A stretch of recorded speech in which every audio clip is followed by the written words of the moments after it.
एक तरफ हमसे पेड़ लगवा रहे हैं, दूसरी तरफ अगर वो काट रहे हैं तो ये कहीं ना कहीं ये दोहरा चरित्र है। मैं इसी को उजागर करने की कोशिश कर रहा हूँ। ऐसा नहीं होना चाहिए हमारे शहर के लिए।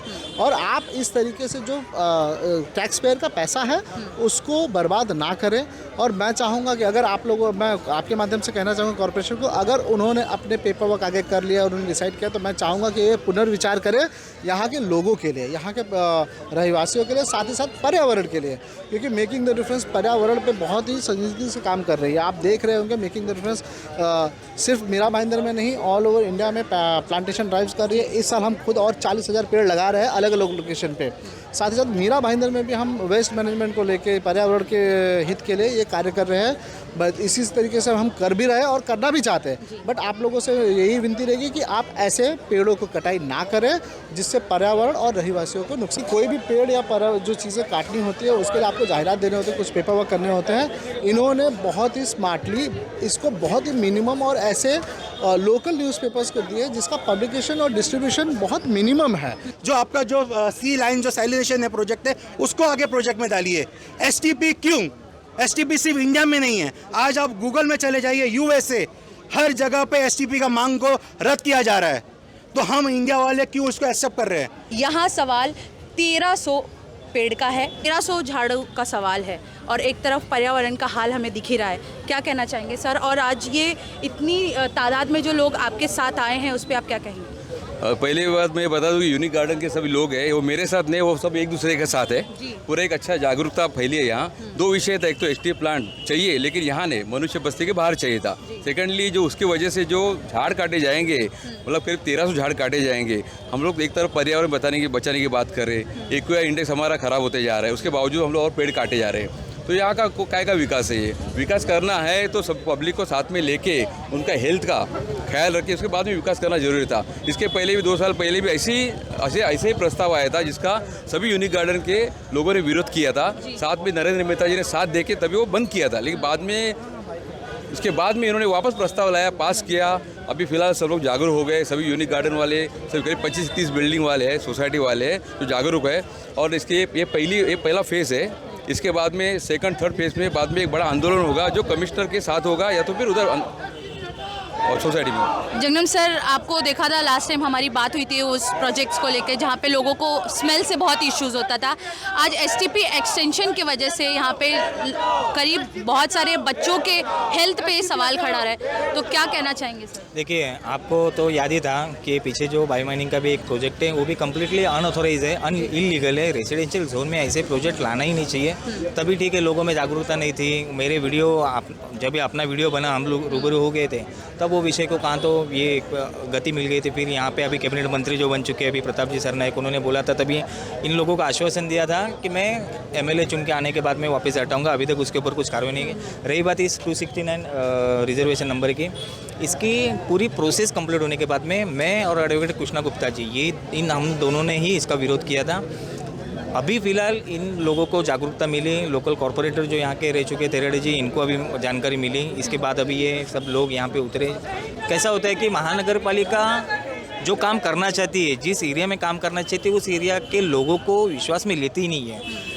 तो उनके पास से आप टैक्स भी मत लो। पहली बात तो अगर अपनी मनमानी ही करनी है, अभी इतना बड़ा गार्डन है यहाँ का, इतने बड़े ये 1300 से ज़्यादा पेड़ है यहाँ पे, ये अगर काटने के लिए जो लगने वाला खर्चा, लगाने का खर्चा, इसको मेंटेनेंस का खर्चा, इसकी ज़रूरत ही क्या है? जो ऑलरेडी एसटीपी प्लांट है, इसके लिए आप कोई दूसरी जगह भी देख सकते हैं, लेकिन इनको मेहनत करना नहीं है। एसी केबिन से बाहर नहीं निकलना है इनको अपने हिसाब से ही करना है। दूसरी बात तो कंप्लीट इलीगल ये प्रोसेस इन्होंने कर चुके हैं। इनके पास अगर पूछेंगे कि ये पेड़ कहाँ पे लगाएंगे, इनके पास जवाब नहीं है। इसका कितना खर्चा होने वाला है, इसका जवाब नहीं है। तो क्यों कर रहे हैं, यही बोलना है। इसके लिए हम लोग ने तो विरोध पहले भी किया था। अब ये लोकल लोगों को भी जानकारी मिली, इसके लिए इस आंदोलन में हम लोग शामिल हुए हैं। कार्रवाई और एसटीपी एक्सटेंशन जो हो रहा है, इससे कितनों का नुकसान हो सकता है और क्या कहेंगे सर?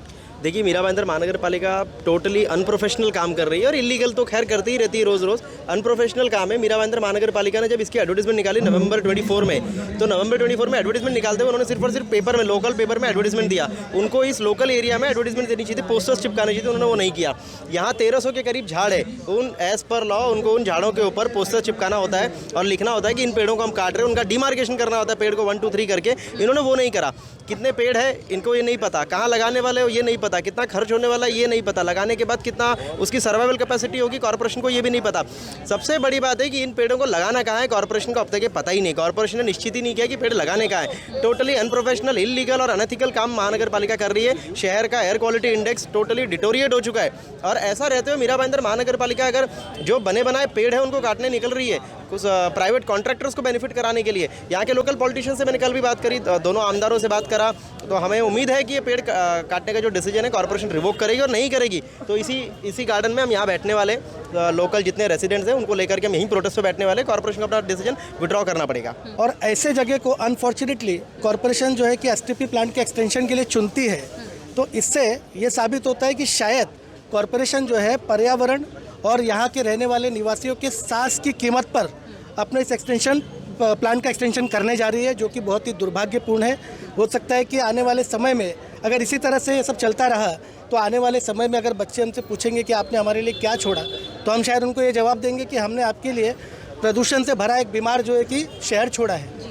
तो इसके लिए यहाँ के लोग प्लस सभी जो पर्यावरण प्रेमी हैं उनसे निवेदन है कि ऐसे प्रकल्पों का साथ में आकर मिलकर विरोध करें और प्रशासन को जो उनकी नींद में मतलब ये सब जो डिसीजन लेते हैं ना, पहले पेड़ लगाएंगे फिर सुबह उठेंगे बोलेंगे पेड़ हटाएंगे, ये सब जो उनका कारोबार है नहीं बंद होना चाहिए।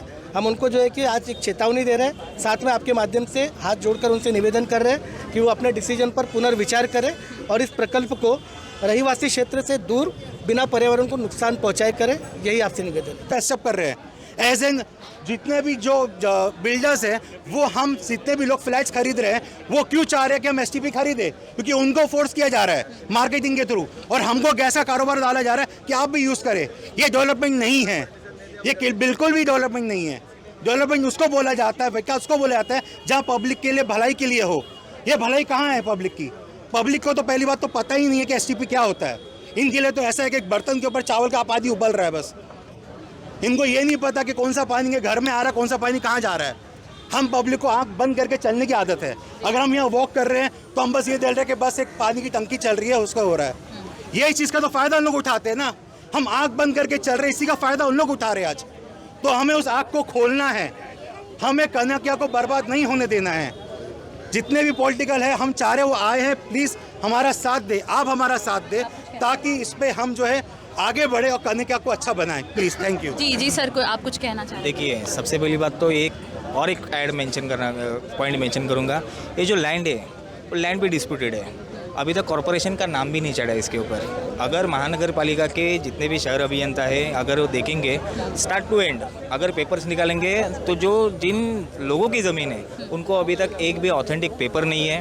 पहली बात तो उनको ना पेमेंट हो चुका है, किसी बिल्डर ने फ्रॉड पेपर बना के ये महानगर पालिका को हैंड ओवर किया है। तो ये लैंड का भी बहुत बड़ा स्कैम है। और ऐसे मीरा भाईंदर पे कम से कम 35 से 40 गार्डन्स है जिनका अभी तक महानगर पालिका का नाम चढ़ा भी नहीं है। तो ये लैंड महानगर पालिका की हुई कैसे? ये सबसे बड़ा मुद्दा तो ये है। और इसमें ये लैंड एक्विजिशन के पूरे प्रोसेस में गवर्नमेंट का कम से कम 30 से 35 करोड़ का नुकसान हो चुका है ऑलरेडी।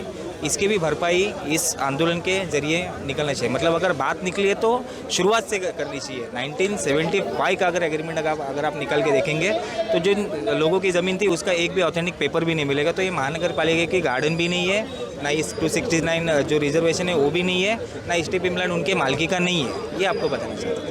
ये शिकायत है, कॉरपोरेशन डिसॉल्व कर दी उन्होंने। जो कॉरपोरेटर्स के जो राइट्स थे वो ख़त्म हो गए।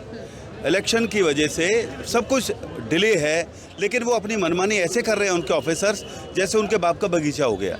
कहीं भी कुछ भी करना शुरू कर देते हैं, आधे अधूरे काम करते हैं। वहाँ कोई कंप्लेन लेके जाए कोई सुनने वाला नहीं है। उसके बाद अब दूसरी शिकायत सबसे बड़ी है हमें अपने विधायक प्रताप सरनाइक जी से। वो मंत्री बने, रिप्रेजेंट कर रहे हैं वो मीरा रोड को, लेकिन उन्होंने हम उनकी इस जीत को, उनके मंत्री पद को सेलिब्रेट करें उससे पहले ये एक हमारे गले में आफत आ गई है। इस आफत को नगर पालिका से भी ज़्यादा मुझे लगता है प्रताप सरनाइक जी को ध्यान देना चाहिए। और अगर यहाँ पर कोई भी ये एसटीपी बनाना तो मुझे लगता है सबसे ज़्यादा जिम्मेदार वो होंगे।